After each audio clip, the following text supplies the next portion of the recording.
Hello, everybody, and welcome to the third episode of Super Pros Bros. I'm Player One Ike, and I'm joined here by...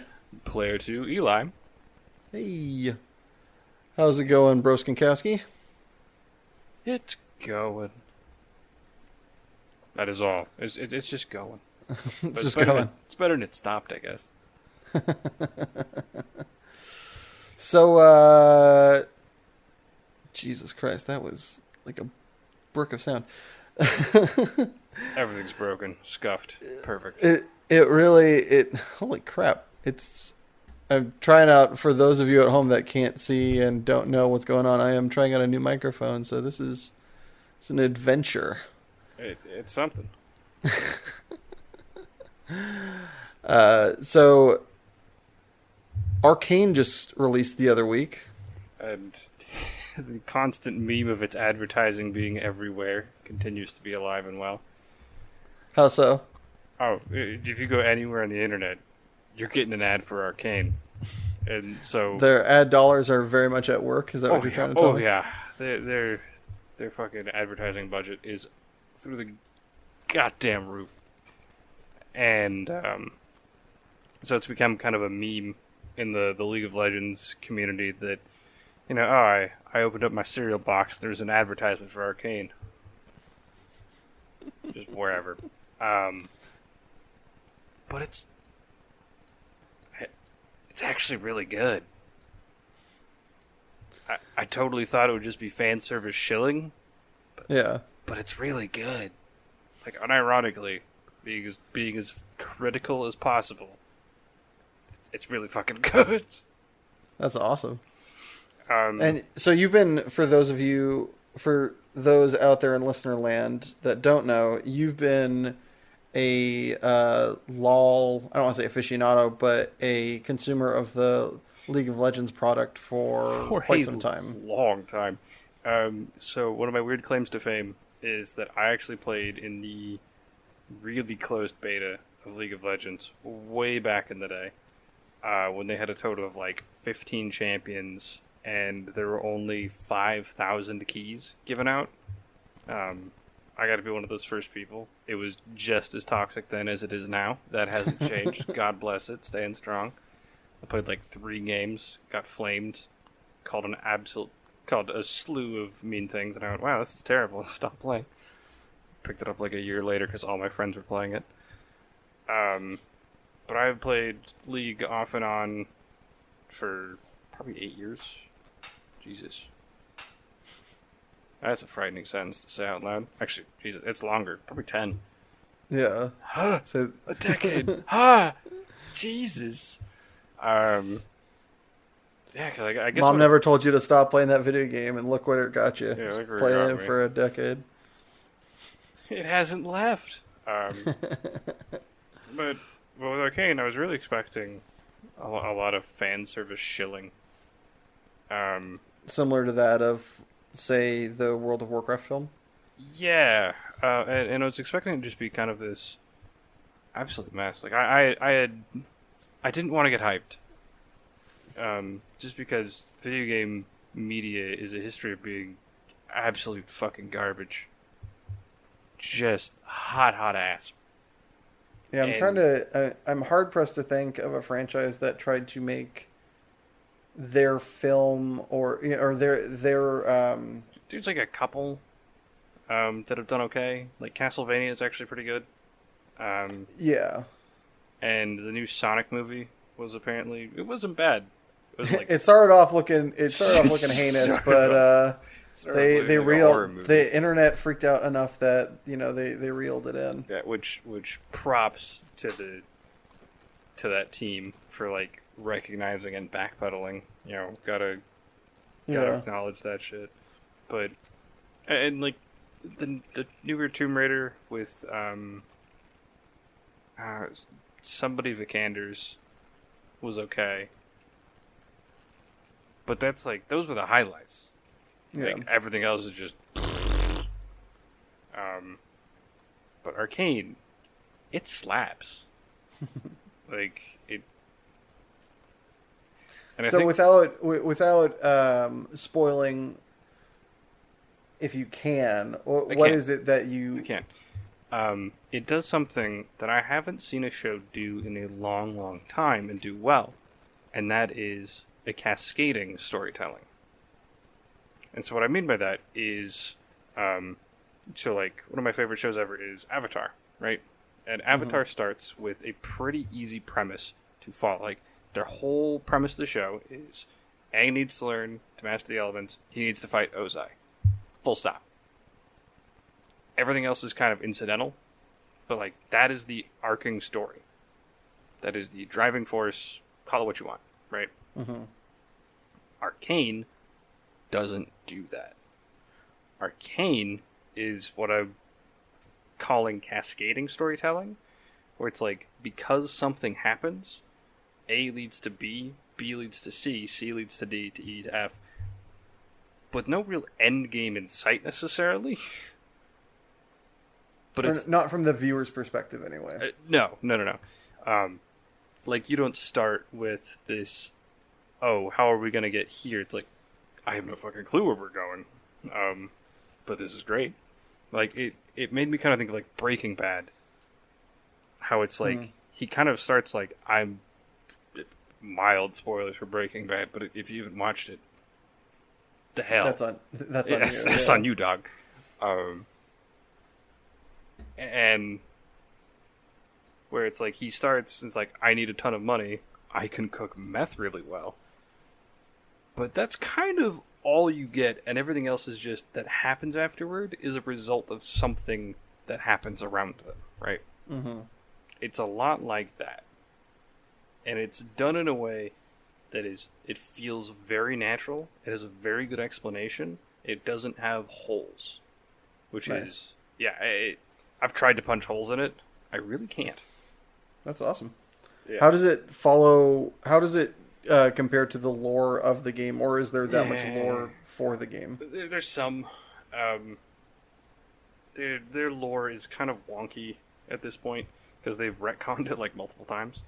Okay, so they're not stepping over or stepping on anything that really previously existed that anybody really cared about. No, absolutely not. They're doing kind of a decent job with it. I think it's really interesting. But like, I mean, all of the lore for a lot of the characters was like, 3-page short stories. Like, there wasn't a lot to go off of. Mm-hmm. So there's some, but not tons. It's interesting. You bring up when you're talking about cascading storytelling. It is very reminiscent of. I don't remember if it was the talk that the South Park guys gave at a school or something I heard when I went to film school, but there's this idea of a good story is something happens and then characters react, not something happens and then something happens and then something happens. There needs to be like kind of causality to what the characters are doing to each other. They can't be like doing it and then the character's like, okay, whatever. That's not compelling storytelling. It needs to be a problem, or it needs to change somebody's mind, or it needs to, influence them in some way. And it sounds like that's like, that they're doing this on like a very, concrete and, kind of succinct way. Yes, absolutely. And the other thing that's making it very engaging for me, at least, is that every character has very clear motivation that you can very easily follow and understand. Like, even the bad guys, are like perceived baddies. It's like, no, I get it. He's an asshole, but I get it. Yeah. So yeah, and it also does a good job showing kind of a duality between like high society and low society, for lack of a better term. Yeah. And it's really cool to see. It's also very cool that as much as that is a story that is kind of starting to define the cinemascape of our current, years. Like, it's becoming the 2020 cinemascape. It seems to very much be about, you know, the The rich disparate elite. distance of like society, like the high and the low. Which I mean, The rich elite versus the people in slums. Yeah. yeah, which I mean is becoming, as the middle class starts to disappear, is definitely becoming more and more of a like a thing that people want to talk about. Ergo, it ends up, you know, just in, you know, Yeah, it fiction shows up. in all stories that people are telling. But it is really cool that they're doing like a good job, and with a popular franchise, they're not just kind of, you know, cashing it in. Yeah, it's and there's like a few things that are nods to the game, like, but they don't take any time to really, like, oh, look at this, look what we did, look what we shoved in here, like they don't do that shit.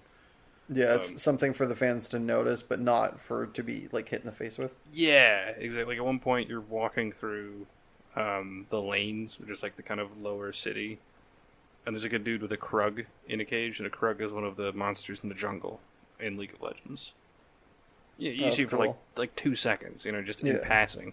It's like, hey, fucking It's kind of bastard. like Let out a fish. how in like Wreck-It Ralph, he's like walking by like other video game characters and like, you know, Yeah, like, and like there's no attention called to them, but you can just notice them. Like, yeah, oh shit, fucking the tour or the warning message is being told to me by Sonic. What a Yeah. guy. Yeah, it's a lot of that kind of thing. That and the music, the animation, superb. Like it oozes style. Like it's just good. Like it's really good. It's really good, effectively artwork with really good writing. So, yeah. I've watched episode one. Just one of the many reasons I asked you to try to do it. You know, talk about spoiler not free, and spoilers. it really is. I definitely concur with what you're talking about when it comes to art. It's the cell shading done right. Oh yeah. For like, you know, a TV show, a lot of the time I feel like the only time you ever see like good cell shading is in video games, and I Mhm. mean it's beautiful there, but it's really fun to see it, you know, get to take center stage in this fantastic, you know, TV show masterpiece. Yeah. Um, it also has. I got a little suckered in because it has my favorite archetype character, where like Which the is kind of the pseudo foster father mentor. Like I love mm, Vander. Like he is unabashedly my favorite character. no, he definitely is like pretty freaking amazing. I remember watching episode one and just like the way he talks and kind of holds himself. It's like this guy's a banger. Yeah, that guy, like that kind of quiet, like confidence. Like I run this shit, and I don't need to raise my voice to do it. Like Yeah, balls of steel. But yeah, his introduction of just like pulling up to a table, just like, don't threaten the guy who makes the drinks, and everyone in the bar is looking, Yeah, glaring at his- that table. It's like, damn. I aspire to have balls that big one day. or a bar that loyal. I'll take both. So going from that awesome show, now that we've, I think, you know, kind of gilded the lily enough, Go watch it, people. highly recommend. I'm gonna, after we finish this, I'm gonna watch the second episode. I remember you making a note. It's a bit seasons, getting a little seasons past, but before the season goes too far into the past, you wanted to talk about horror movies. Yes. I'm a big fan. Um, In what way? Just do you like the story structure? Do you like the jump scares? What about it is for you? I like kind of a couple things. I think. I like that surge of adrenaline. Like I love thrillers. I love that tension, edge of your seat. Like, oh shit. And I appreciate. I love me a good monster design. Um, I think What are some of your favorite monsters, so people can get an idea of what you're talking about? this is gonna be a little weird. I love Pennywise. Like I watched the newer It, that has the just something Skarsgård. Is the guy who plays Pennywise. It's just Yeah, fucking crazy. Bill Skarsgård. Bill I think? Skarsgård. That sounds right. He's just Yeah. absolutely fucking nutty. And just the weird shit that his body does, both because Bill Skarsgård is an absolute freak, and because of editing and with software. It's so uncanny. Another one we watched, like, I love humanoids that seem broken. Like, it's like, I know that's a person's frame, but this is working incorrectly. I love that kind of stuff. Like, another one that I watched recently was Malignant, where I heard good things about that one. How was that one? I really enjoyed it. I don't know that I'd call it so much of a horror movie as more of a thriller movie. It's blurring that line a bit. It's got really good tension, but by far the best selling point is the monster, and it's played by a contortionist. Oh, sweet! Oh, it's so cool. I'm like, how the fuck did your shoulders do that? Like, that's so awesome that they finally, instead of trying to do it in post, they just did it practically. That's as a filmmaker, that is dope. Apparently, or at least we're speculating. Artemis and I are speculating that the writers like saw, because the person who plays the monster, this contortionist, has done like appeared on dancing shows and stuff, and folded herself into crazy shapes. And we're pretty sure that just like the director's like, I have a proposition for you. Like, after you're done with this whole dancing thing, yeah, like caught her backstage and is like, listen, I've got an idea. Have I got a job for you? Yeah.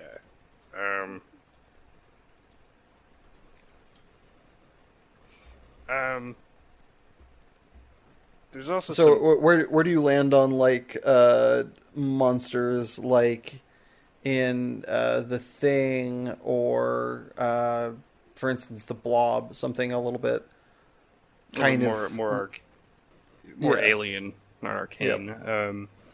I'm, if done right, great, superb, love it.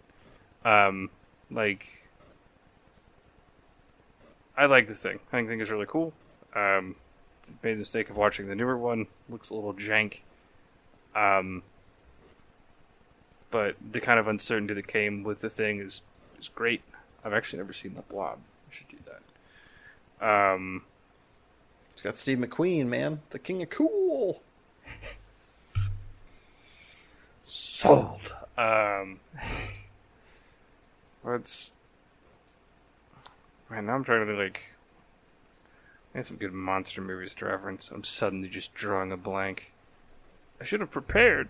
Well, on the flip side of this, if you can think of this will help you think of that, if you will. Sure. What are some monsters that you're not a fan of? Do you think there's some that are either played out, either don't maybe scare, like aren't for you, like they don't scare you, or you think they're just like kind of bad in their, origin? One of the things that doesn't really work for me, I think, is like normal animals. You're not scared of Cujo? No. Is that what you're trying to tell me? Yeah, like that can be grim and worrisome, but it's not like terrifying. It's not like, and I think a big part of it is I can explain it. Like that's okay. Hello. So the idea of like reality doesn't terrify you. It's the idea of something with outside of your comprehension is what gets your blood boiling. Really good examples like Alien, right? Like from Ridley Scott's Alien, because it's fucking crazy. Like just be like, I think I know it can survive the void of space. Fuck. You can't conveniently put it in a box. Like, I know what a dog is gonna do. Okay. I don't know what that thing with the mouth inside of its mouth is going to do. Things like that. That's very interesting, because for me, it's a little bit of the opposite. I mean, I get scared. I am a wimpy little baby boy when it comes to horror, so I just don't. But the alien and stuff like that is freaky and gets me, freaked out because my mind can't comprehend it like yours. But when it's Cujo or it's like Scream or something like that, and it's very, you know, set in reality. Mm-hmm. It just makes me, every time I see a dog and it barks, I just like immediately flash back to that and start running for the hills. I'm just like, it's gonna get me. They're like, it's a Chihuahua. I'm like, I don't care. I could kill me. Rabies transfers. It couldn't shoot through your pants. Yeah. Your socks are a deterrent. Yeah. Your socks are armor enough for its its maw. Yeah. But yeah, I just like I get freaked out at like that shit too. It's fascinating. So now I actually have a question for you. Kind of where do you draw that line between horror and thriller? Because I know like you were the one who introduced me to a lot of David Fincher stuff, and David Fincher has historically done what I would consider thrillers, like Seven, like Seven, like Panic Room. Yeah, Fight those Club. Yeah, well, not Fight Club, but no, not Fight Club so much. Yeah. So for me, I think it really generally comes down to it, and this is one of those things that just I'm like hypersensitive to sound and images. Sure. So jump scares wreck the shit out of me. I'm like strung hella tight. So that's usually where I draw the line. And most thrillers have one tops. A lot of them have zero. And so I can deal with the tension of, oh shit. I mean, like, when I say deal with it, I mean pace around the room somewhere between floating in the fetal position and just like trying to do the New York Marathon speed walking style around a couch. But I can't. It doesn't like make me like have a conniption fit. Like there's multiple scenes that are just really benign that are like they're set in the daytime, so you know it's not going to be the killer scene in the original Halloween that still make me real. It's just like I know this person's not going to get got. It's broad daylight. It's, you know, a classic horror trope is like the sun's out, you're safe. And so like that, it still makes me go, ha! And just like, you know, just like real. Gotcha. But yeah, I think that for me, that's kind of where the line is. That's where that distinction is. Yeah, okay. I can do like the movie Get Out is like a troubling premise, but there's no real like jump scares. I think there's like maybe one, but so, it's pretty light. So you'd need a lot of money to be convinced to play like Five Nights at Freddy's. Oh, God, yeah. 4 figures, min. 4 figures for one run, min, I think. Like, I'm just not, you know, like, $500. Try again, sucker. Like, the price ain't right yet, bitch. Like, you need to freaking... Those are some rookie numbers. You need to freaking up your game. Ain't looking for no... trying to figure out a way to fit in Gold Digger and not sound terrible.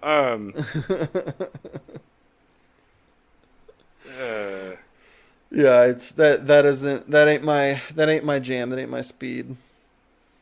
I would rather, I'm somehow much more comfortable dealing with something just insanely reprehensible, like having characters do like crazy old boy shit, than, you know, one jump scare. It could even be a kid jumping around a corner as a jump scare with like a balloon and ice cream smeared on his face. I would rather, you know, see some Machiavellian, just like bananas, incestual, like suicide pact crap. Like that's more my speed than like, hi dad, ah shit kids.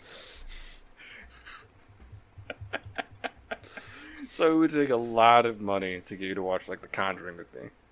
Oh yeah, you would have to you'd have to duct tape me to the couch and sit on top of me like with a crowbar, just at the ready to just like brain me and break my shoulders and kneecaps so I can't like squirrel away.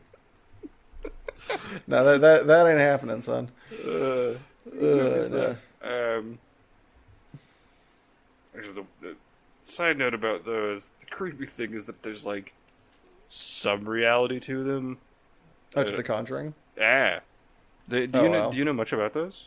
I do not. Okay. So, oh my god, I'm blanking on the main characters, but they're real people. Ed and Lorraine Warren. There we go. Like, do you know anything about them? Mm-mm. Okay, so here's your bit of trivia for the day. So Ed and Lorraine Warren are actually real people, actually lived, I think recently died. But they were effectively paranormal investigators who did work on behalf of the Catholic Church. And they investigated a lot of shit, or a lot of claims of the supernatural. Mm-hmm. And, like, on any number of terms, like, basically ordered for, expelling, when you expel a ghost or a spirit. Exorcism. Thank you. I was coming with excommunication. I'm like, that's not right. They ordered, like, exorcisms, and, you know, priests would come in and do the whole work. And so, because they're doing it on official capacity, they have it recorded. And so they have recordings of kids sounding possessed, and it is unsettling. Yeah, it's a hard no. It's a hard no for me, buddy. But, like, at one of the ends, I think it's the second one, they play, like, a recording of this kid during an exorcism, and he sounds that is like frightening. The real McCoy. Yeah, it's like, oh, this was fun a moment ago, and now this is not. I am unokay with this. I'd like to go. I've been turned into a little scared boy now. Can I go home? Can I go home now? Yeah. You're dismissed. But yeah, so they've got, like, journals, and he actually has a room in his house where they had all of these, purportedly possessed or touched objects that they kept, like, under fucking lock and key, and they had a priest come in and bless the room, like, every other week, and the whole nine. Like, it's like, oh, Jesus Christ.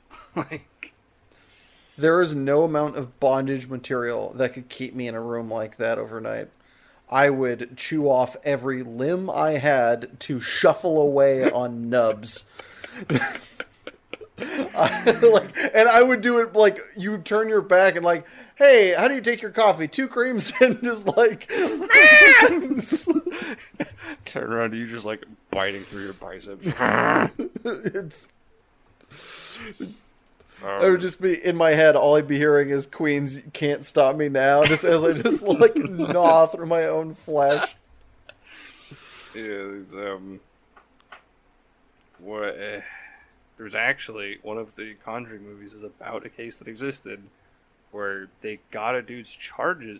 A dude killed a guy, right? Like, and didn't remember. He straight up killed a man. He straight up killed a man. Like basically had, like, what a psychiatrist would define basically as, like, he had basically entered a fugue state, which is a type of dissociation in a nutshell, where you are completely oblivious, basically, and your body basically runs and you are unconscious for it, and you'll basically come to later and be like, where am I and what happened? It's like blacking out, but without drugs. Usually it's, like, stress induced, or there can be a number of other things, like medications can induce it.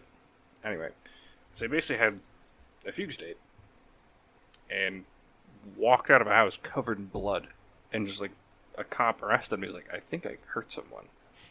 I don't know if this is mine. Yeah.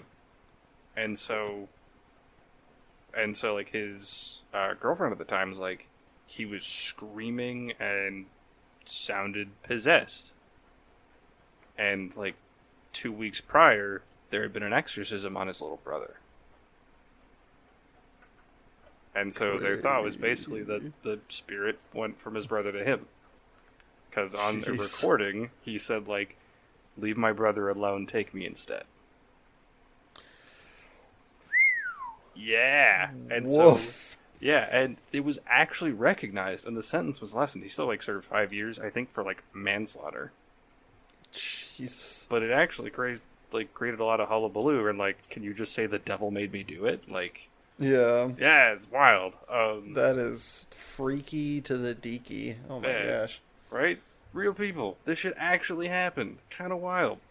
Like, the movie's taken, kind of dramatize it a bit, but of course, it's like, there's enough of it founded in reality that's like, what the fuck? Like,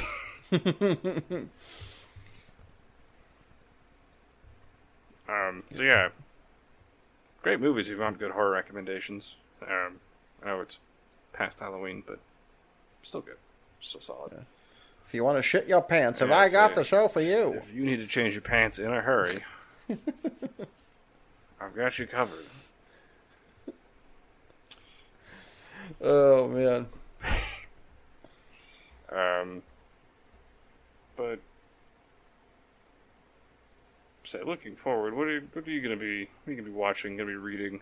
Now that we are out of the Spooktober and moving towards the holidays. So I'm currently slowly plodding through a book that I don't know where it is right now. That I'm. So I've been having some. I don't want to say writer's block because that feels. That is not very much not the case. Been having some difficulty kind of coming up with the ability. So, just get myself to do what needs to be done, as it were, whether it's just, needing to, not chores necessarily, but, you've just got like a, whole trash bag full of things to get done in the week and like sometimes slack off, the willpower to sit down and write when I need to.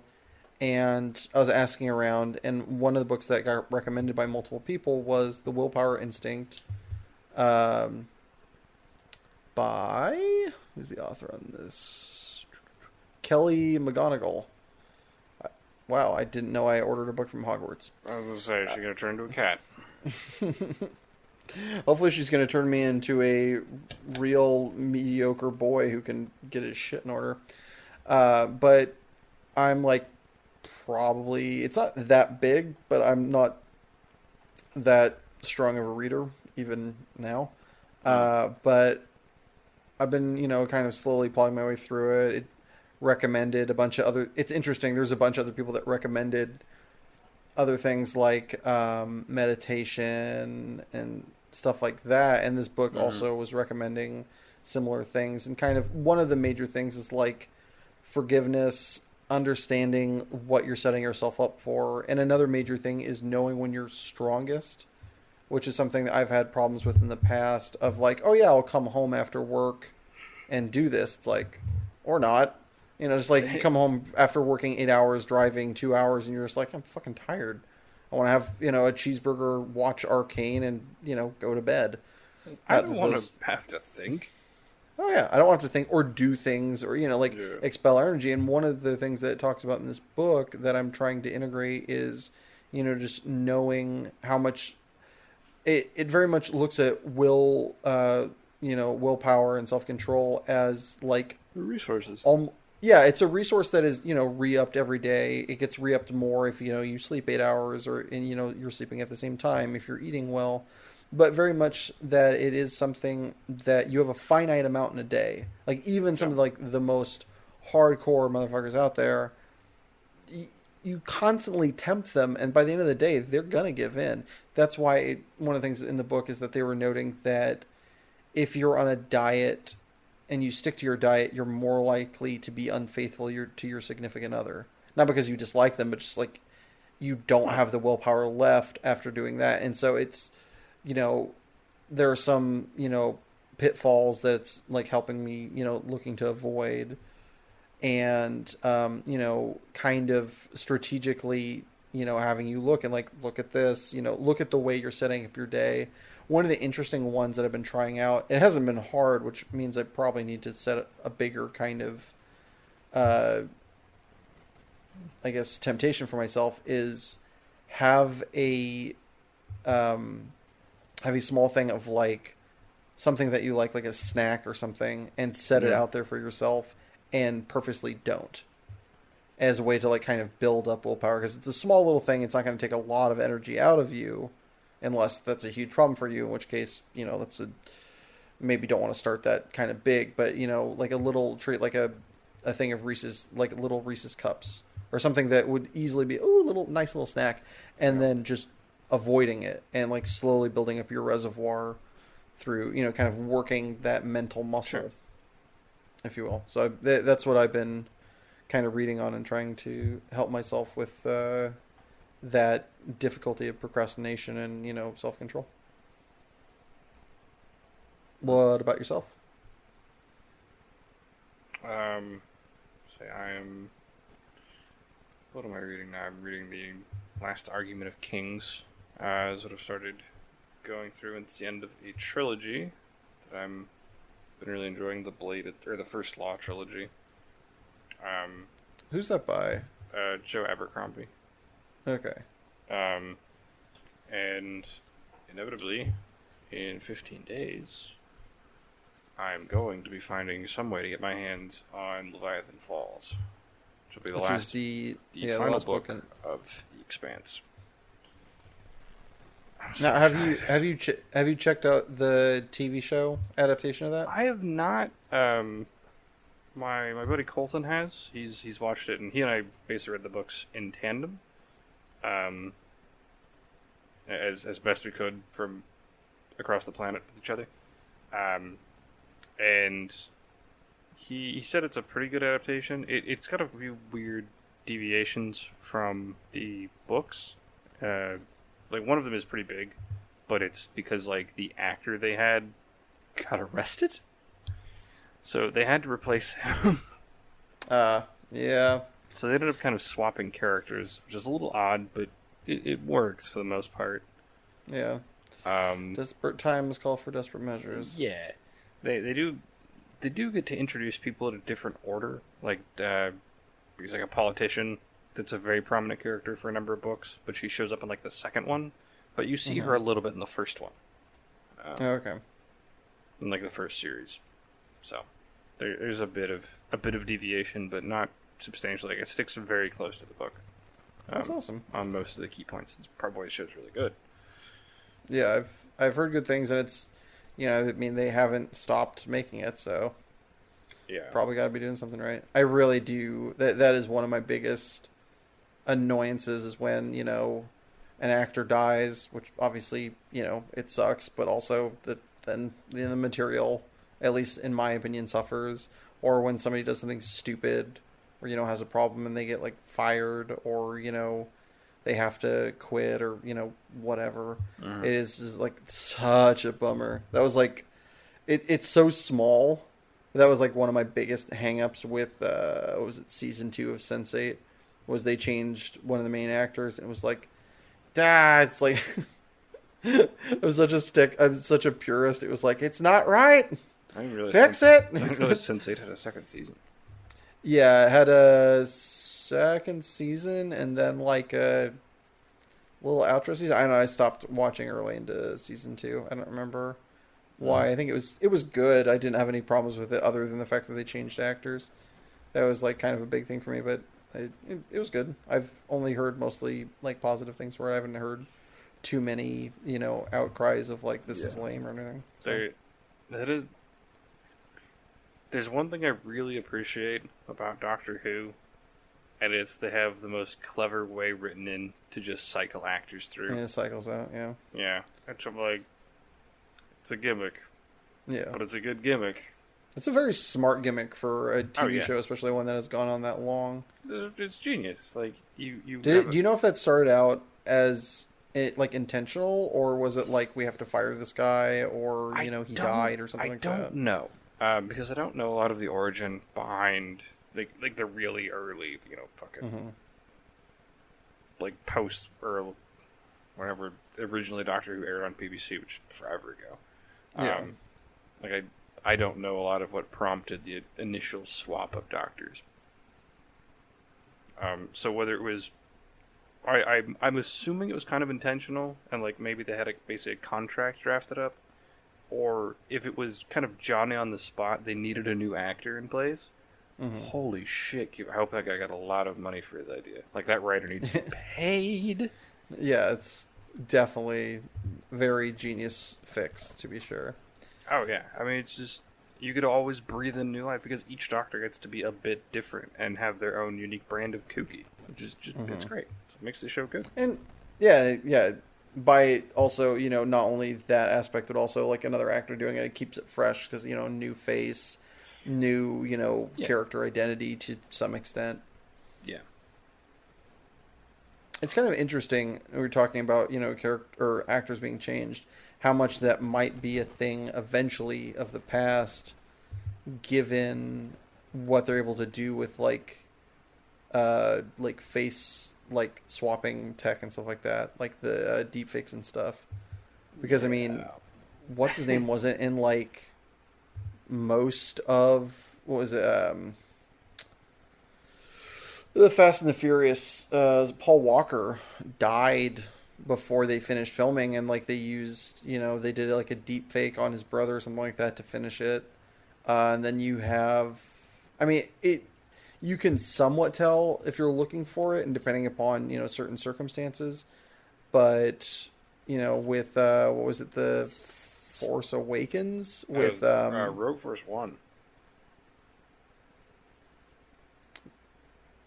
Is that the second one? That's what that one was? No. I know what you're talking about. It's Rogue Force One. It's the old general. Oh, I was talking about Princess Leia. She died partway through filming, and they're like, yeah, she's gonna be in it.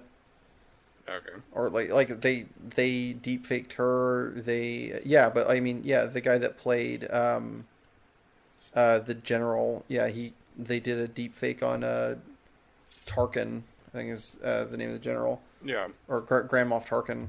And that one was pretty good.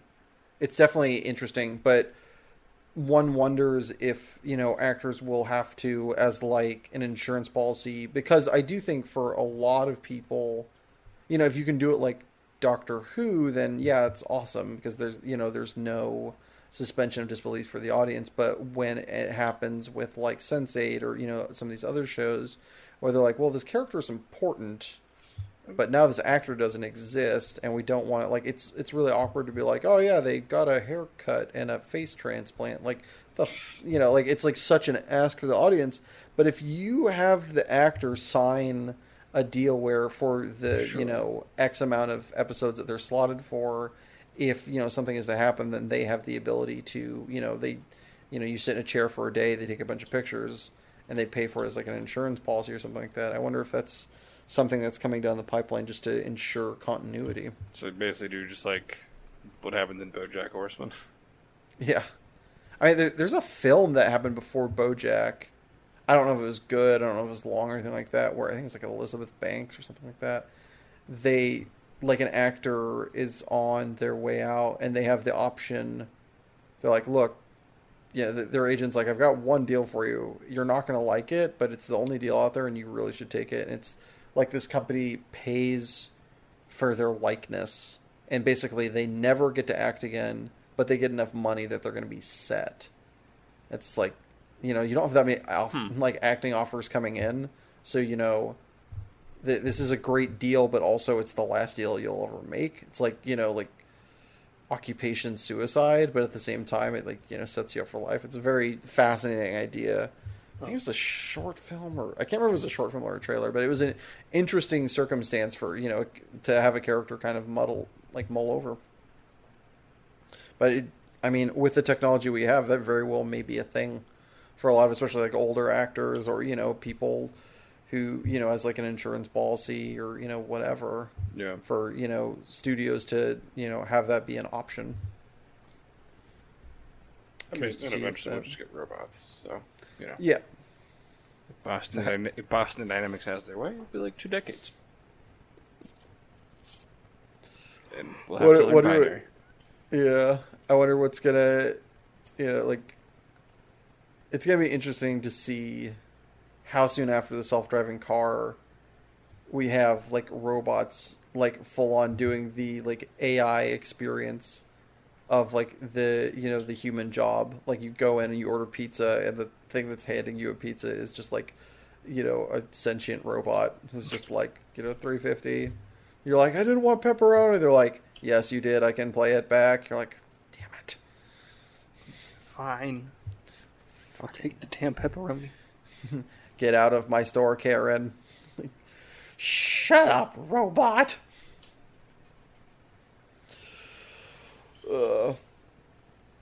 So, do you have anything other like? So it wasn't last episode, but the episode before we talked about Clockwork. Do you have anything else that has kind of been noodling around in like the back of your brain, or kind of, you've started to write out the bones of? Uh, not really. There's been a few ideas of like potential short stories, but nothing I've really started putting any amount of work into. Um, What's one of the like stronger ideas that kind of is popping for a short story? um, I've been having kind of thoughts of like what modern fantasy would look like, and whether or not like people would. So, for example, like if um like half people, like half dragons, or kind of like it, like people with lycanthropy or things like that. Like if kind of urban fantasy was just a standard, right? Like Hmm. would there be basically, for lack of a better example, like basically fucking Jim Crow laws because the guy's got fucking scales. Um, would that be a thing? It's like maybe kind of right, just the almost like an outsider looking in perspective for someone who's like a half dragon. It's really melancholy. But that idea of being kind of an outsider just on principle. Hmm. Um, which you can make the argument like that's the very clear allegory for kind of racism. Like, yeah, it probably is. I mean, it sounds like an aspect of like X-Men, like different stories of X-Men. It kind of is reminiscent of that in a way, Yeah. Um, which in no way is a knock. If anything, that's like high five. You're following down the Stan Lee's footsteps. You're doing pretty freaking good. a moment of silence for the Titan. Okay. Excelsior, bitches. He would have wanted it that way. I still can't get over how old that guy was and how good he looked at that age. He was like 95. Yeah. The shit? I thought it was like. I remember looking at him in like movies and stuff, and I assumed he was like 70. It's like, no, he's Yeah, no, 92. And I'm like, what? He'd been around this blue ball for a minute. That's for damn sure. And still got to deliver arguably the best line in all the adventure films. Got a letter here for Tony Stank? Yes, please. I forgot that one. Yes. That is outstanding. Yeah. T to the remendous. Um. Ah. It's one of the few celebrity deaths I've actually been sad for. Yeah. Like Robin Williams. Yeah, at least as opposed to Robin, we kind of that was like Stanley was eventually like it's just like age alone. It's like yeah, we don't want him to go, but it's like he's gonna at some point time. it's gonna happen. You're 95. It's time. With Robin, it definitely blindsided a lot of people. Apparently, there was some people that were close to him that kind of saw it coming because I was just hearing this the other day. He was having some. I want to say it was maybe dementia or Alzheimer's or something like that. Parkinson's. Okay. Yeah, he was having some like mental health difficulties or just health difficulties, and it was just like. Yeah, like the people that were close to him, like kind of, they weren't as shocked as the rest of us, and there's a good reason why. Yeah, which, still rough, but at least for sure. It gets with context, it makes it a little more palatable. Like, yeah, okay, there's kind of reason, not just because. Yeah, it sucks. we haven't gone over this, but since we brought up Robin, one of my favorite and most respected things of the last 5 or 10 years in film is that. So some of you may not know that Robin Williams is a huge fan of Pokemon. Played it with his kids. He played all the colors on the Game Boys. Like every single one. I was like a huge fan. Like it was one of his go-to games apparently. That and Legend of Zelda. Yeah. Well, I mean, yeah, he's a human being with a soul, obviously. He also named his daughter Zelda. Yeah. But when there was some talk about when the Detective Pikachu movie came out that some of the fans were like, wait, where's Professor Oak? He's such, a constant in every aspect of Pokemon. There's a reason there was no Professor Oak. And it's because Robin had made, like, just been such a fan. He hadn't asked for it, but Sony had said that if they ever made a Pokemon movie, they made a promise to Robin that he would play Professor Oak. Oh, wow. And they lived up to their promise. Which is just... Wow, that's really cool. Yeah, it's really cool. It's just like, in memory and respect thereof. Yeah, there is a very likely chance that unless, management changes or something like that, that if in any live action Pokemon movie, there will never be a Professor Oak because it is kind of like, yeah, that was Robin. There's another one that's kind of similar, different. I think it's more like an actor played a role and they just nailed it. It's like, yeah, we're never going to cast somebody else as that role. I'm trying to remember who it was. Piffle. Yeah, I can't remember who it is. But that is a slight, kind of constant shit. Yeah. Damn it, I'm trying to remember. There's some other actor that I know that they retired the jersey, if you will. Yeah. And it's like very, very respectable. Like a lot of, especially now with so much like the algorithm, and we know this sells, a lot of companies for greed or otherwise make the decision to, take non-artistic standpoints for financial gain, which, it is a business at the end of the day. You do have to turn a profit. And I understand and respect that, but at the same time, if and when you can, it is really beautiful when they show like respect to the artist or to the actors and stuff like that. And they find the ability to have a soul and a heart and just, kind of stand behind and do the, quotes, right thing. It is you like to see it. Yeah.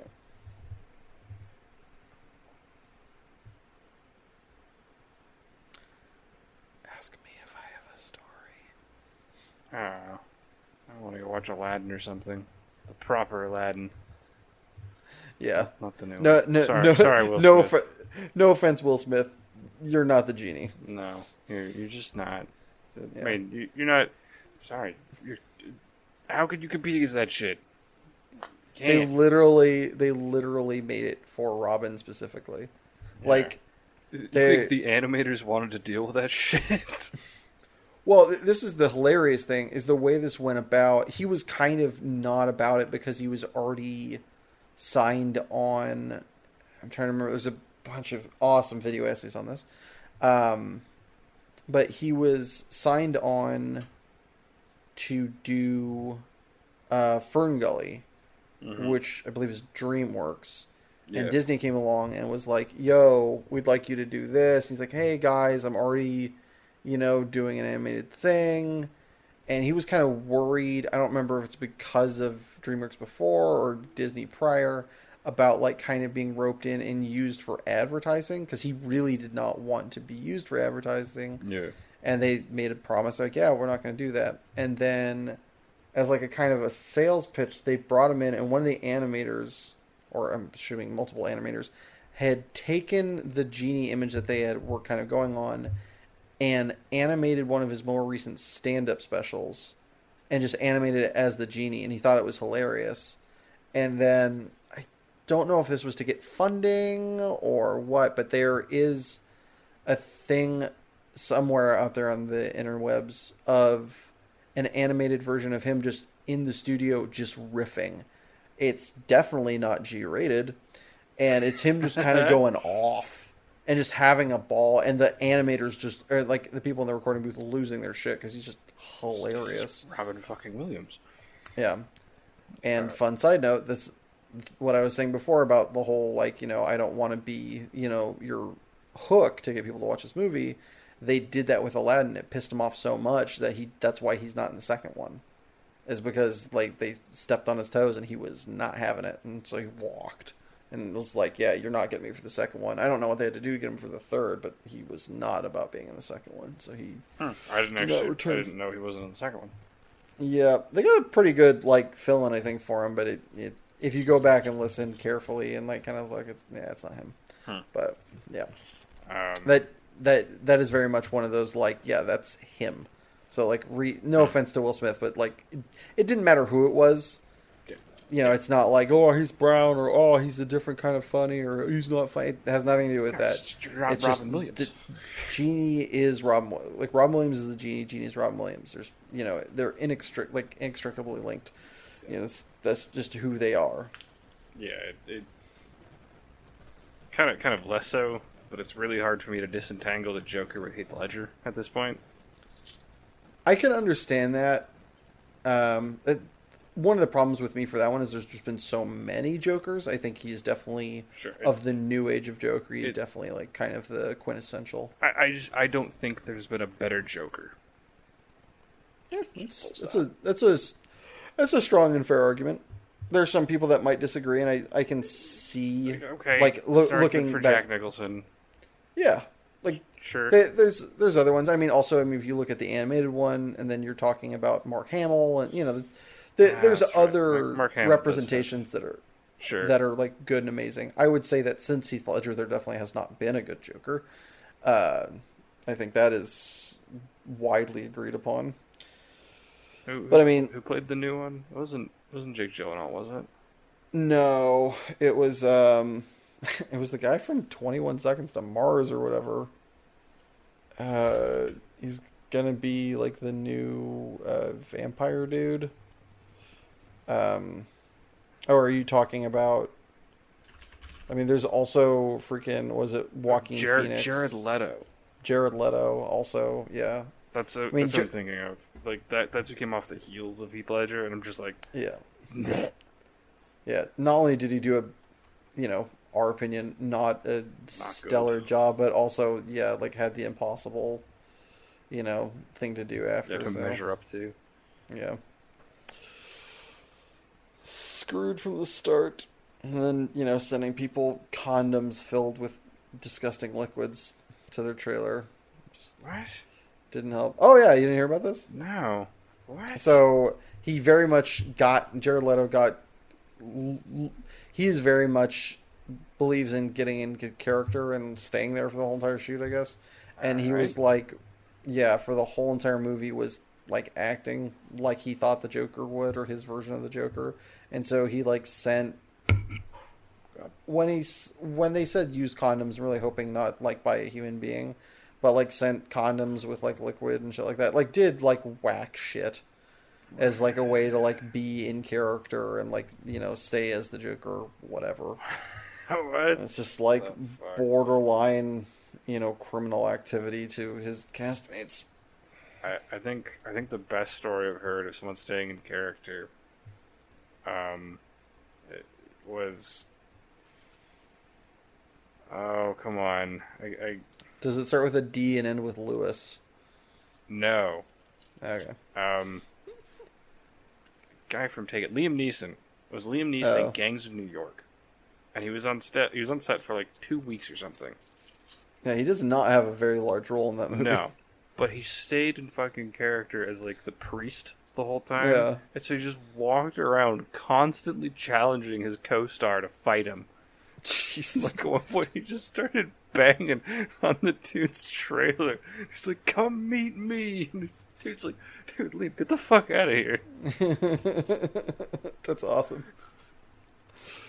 No, it's interesting. I thought you were gonna go with Daniel Day-Lewis there because of like all the nutso stories, but he was in that movie and he wasn't the nutso one on set. I guess that's funny.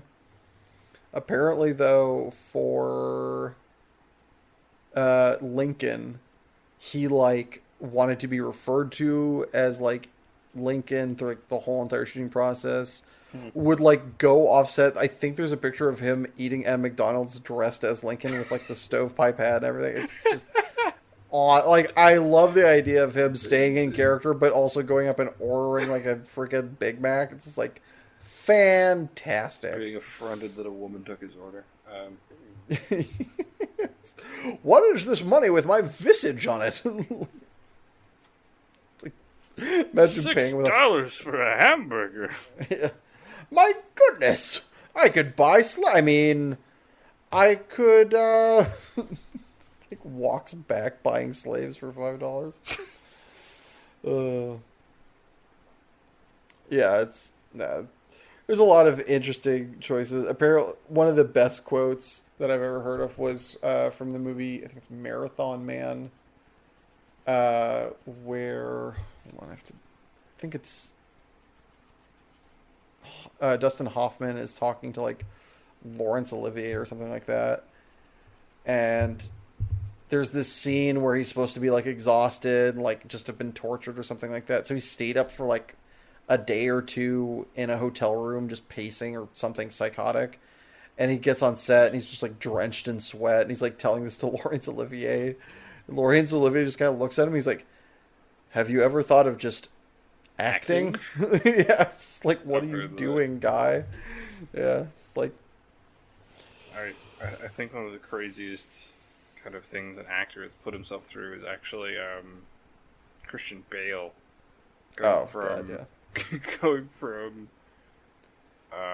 Batman Begins goes Batman Begins to Machinist to Batman to Dark Knight. Yeah, I think it's like something like 50+ pound differential or something like that. It's insane. I think in Dark Knight he's going like 205, 210, and in Machinist he's like 140.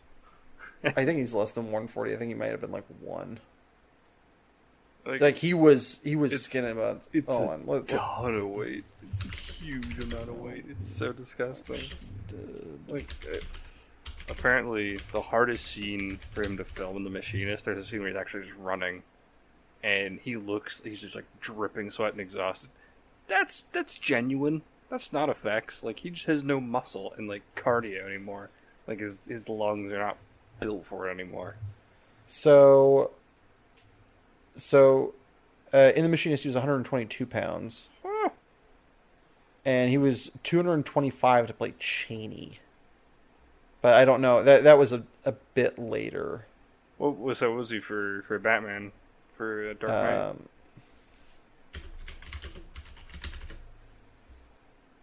Knight? 220 pounds. Fuck me, 100 pounds? Yeah. So in 2004, he dropped from 180, which I'm assuming is what he was doing Batman. That's probably Batman to 120 to play to be the Machinist. And he bulked up to 220 to play Batman.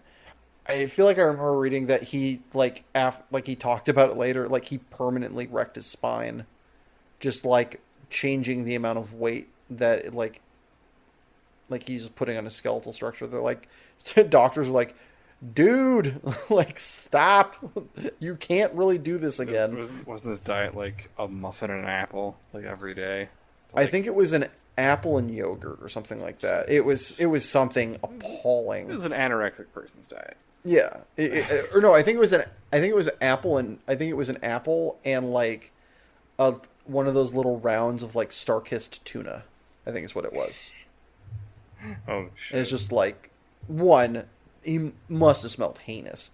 Two, it's just like, Jesus Christ. I still don't know if this one is worse. I mean, it's different, obviously.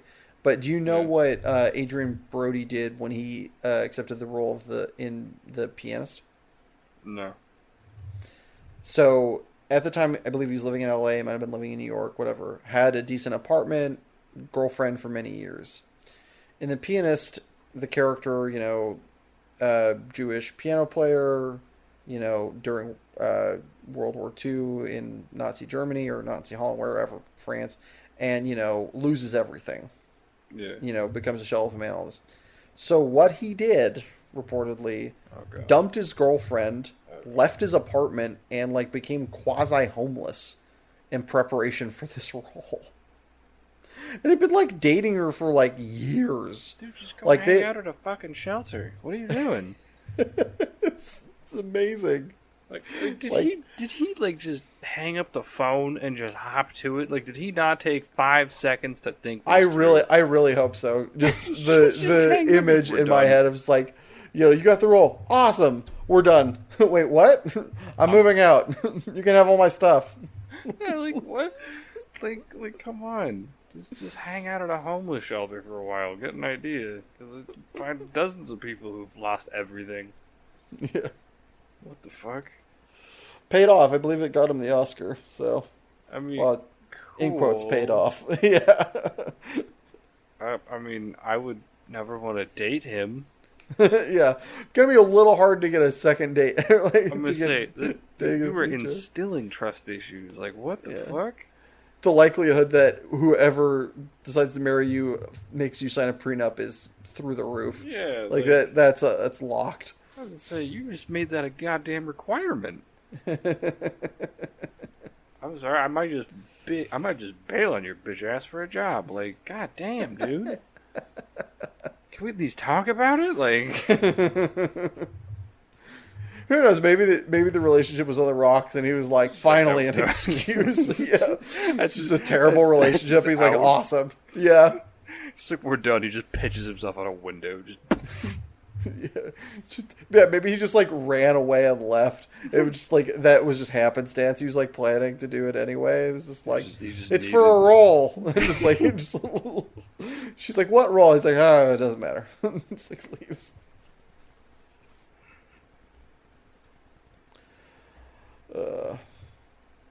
So I feel like we're winding down towards the end of the episode. Yeah. Real quick before we get to the end of it, some tidbits, callbacks, and kind of things to corrections from episode 1. The word I was looking for, or the word for a cellmate that you fatten up to take through the Siberian desert to escape the gulag, is called Korova. Korova. I'm sure I'm pronouncing that correctly in Russian, which roughly translates to sow. The dog that we were talking about that died waiting for its master is Hachiko Monogatari. Again, Monogatari. Yeah. And then the writer of John Dies at the End, and This Book is Full of Spiders, is David Wong, which is the pseudonym of the author Jason Pargin, who also hosted, or was one of the co-hosts for the Cracked podcast years ago. It's fantastic. Would recommend listening to most things he has to say. He's a very smart, introspective guy. Also, I've enjoyed the film adaptation of John Dies at the End. Didn't read the book. Sorry, Jason. Didn't get around to that one. Although it is, title alone definitely makes me want to put it on my to read list. It's got style, if nothing else. Yeah, just banger titles, to be sure. Anything you want to say to the lovely folks before we call it a wrap?